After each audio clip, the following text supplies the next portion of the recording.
এবার নরেন্দ্র মোদীর দুঃশাসনের বিরুদ্ধে সরাসরি যুদ্ধ ঘোষণা করেছেন অভিনেতা থেকে রাজনীতিতে নাম লেখানো ভারতীয় সিনেমা জগতের সুপারস্টার থালাপতি বিজয়। হ্যাঁ, এটা কোনো সিনেমার গল্প নয়, সিনেমার স্ক্রিপ্ট নয়, একেবারে সরাসরি রাজনীতির ময়দানে এসে নরেন্দ্র মোদীর শাসনকে, এই বিজেপি হিন্দুত্ববাদী বিজেপির শাসনকে থালাপতি বিজয় ফ্যাসিবাদের সাথে তুলনা করেছেন এবং তার বিরুদ্ধে নরেন্দ্র মোদীর দলের বিরুদ্ধে যুদ্ধ ঘোষণা করেছেন।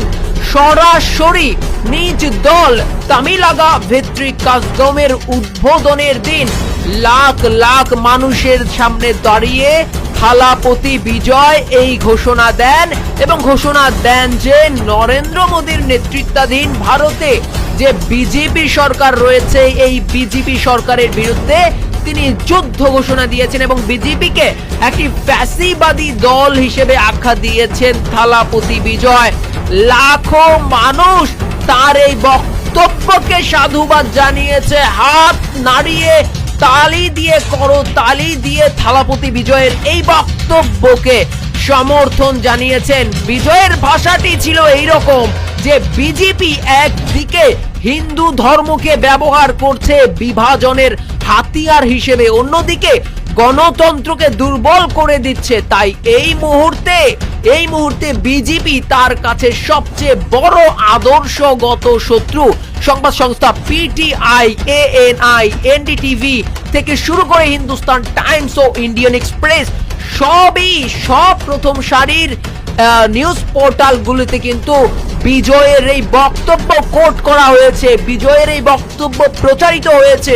আর এতেই নড়ে চড়ে বসেছে গদি, কারণ মোদী প্রশাসনের গদি কিন্তু টিকে আছে ওই গেরুয়া হিন্দু ধর্মের উপর, গেরুয়া রাজনীতির উপর।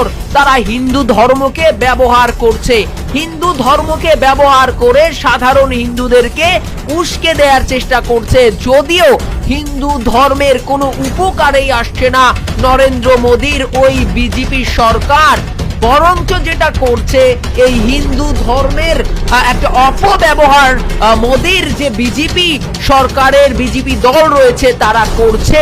তাদের প্রতিবেদনে, অর্থাৎ সংবাদ সংস্থাগুলোর প্রতিবেদন বলছে বিজেপির পাশাপাশি বিজয় ডিএমকে কে রাজনৈতিক শত্রু হিসেবেও আখ্যা দিয়েছে। তবে তিনি স্পষ্ট করেছেন ডিএমকের সঙ্গে তার লড়াই রাজনীতির ময়দানে সীমাবদ্ধ, কিন্তু বিজেপির সাথে সংঘাত একেবারে আদর্শিক স্তরে। তাতে কিন্তু